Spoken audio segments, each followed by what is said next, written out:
What's up guys, it's Alex here and we are bringing you another F1 gameplay, but this is on F1 2010, kindly recorded by Wilpy Artman, as you can see there, also known as 50 Cubits for the win. I believe it's linked in the description so you can go and check out his channel. He's got a lot of great stuff going over there at the moment, so yeah, just thank you for the gameplay. This is on PC, you can see I am actually in the game, but he was recording this because I don't have a screen recorder for PC at the moment, but I'd like to get on soon. And it is a bit laggy in this lobby, so you can see we crash into each other a few times. We're playing playing with a load of AI. First off, I would like to congratulate Nico Rosberg on his first win back in China. It was really well done. Superb victory, won by over 20 seconds, blitzing the field. Really good race. Really enjoyed it. Great battles throughout the field. So we're going to move on to Bahrain, as you can see here. And I made a video about a week ago saying, would this race even be going? And it seems like we're going to be going there, so I'm making this video for you guys to enjoy. And who do I think will win, and who will think will be up there? I think obviously it's going to be a track more like where the McLarens will be doing better.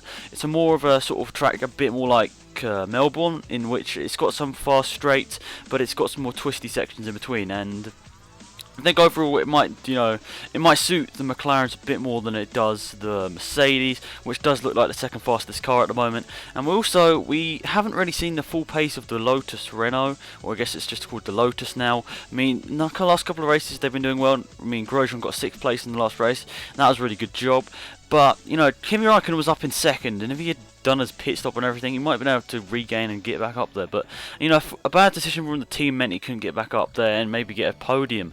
And I really want to see whether they're on pace, because they're obviously got a quick car. I mean, they're obviously very fast. I'm just wondering whether they can get up there on the podium, because it'd be nice to see them back on top. I mean, 2005, 2006 when that team was last at the front, you know, competitively, and I'd like to see them back up there. But I don't think they're going to be challenging for pole position. I still think it's going to be down to Button and Hamilton for pole position and effectively the race. So I think out of the top 3 teams, which are at the moment I guess are Red Bull, Mercedes and McLaren, I still think McLaren are on top, and I still think high possibility that Hamilton will be on pole again. I mean, he's been on pole 3 times, you can see the epic lag there.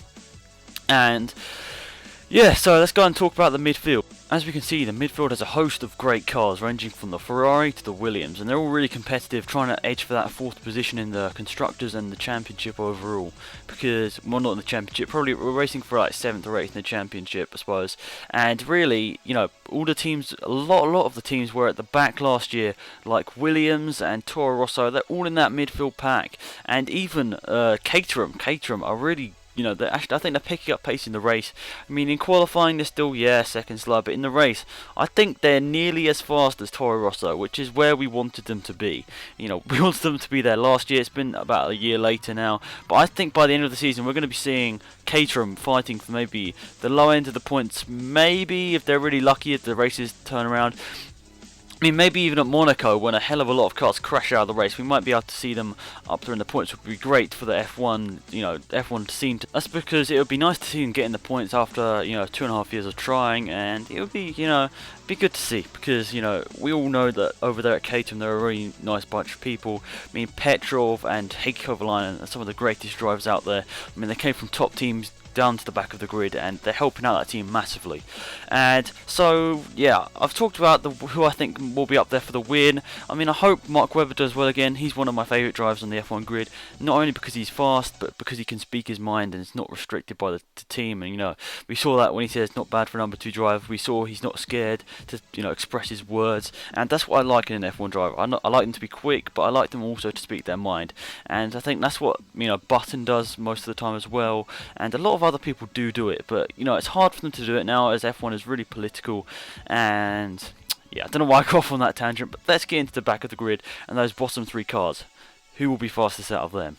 So it's widely regarded that Caterham have the best car at the back of the grid, but I still think it's going to be a good battle between Virgin and Hispania, or actually it's Marussia and HRT now. I'm sorry, I always get those mixed up, and you can see there a bit more lag. And you know, the last couple of races have been quite good back there, but I still think the Spaniards don't have the pace to keep up with the Marussia, and it's a bit sad to see Hispania, you know, failing each year to come with a half decent car. I mean, last year and this year, at least Virgin have put in half an effort, and they brought a car which can sometimes, on certain races, compete with the Caterham. But you know, it's sad to say none of these teams really are breaking into the boundaries where we'd like to see them at the moment, which would be obviously fighting for points. But we all know how hard it is to build an F1 team, because we can see, like when Jordan started, you know, the only reason they got points in their first year, I assume, was because, you know, lots of cars back then retired in certain races and stuff like that. So that's pretty much it, guys. I hope nothing happens like last week where Hamilton got a penalty, because that sort of ruined the race for a lot of people. Because, you know, he could have been up there fighting with Rosberg for the win, but, you know, Rosberg did a really good race. So that's pretty much it. You know, leave your comments and opinions down in that comment box. As I always say, you can see me spinning off there, and we're all taking the win, or inevitably the win. And so it'd be nice to see your comments, and obviously if you want to come back here after the race, which I guess this is probably the most times it will be viewed after the race. So hello, hope the race was enjoying for you guys that are watching afterwards. And yeah, so hope you all have a wonderful day. It's been Alex, and we'll leave you these last 2 or 3 corners with the Renault. So yeah, thanks for watching, guys. Have a great day. It's been Alex, and I'm out of here.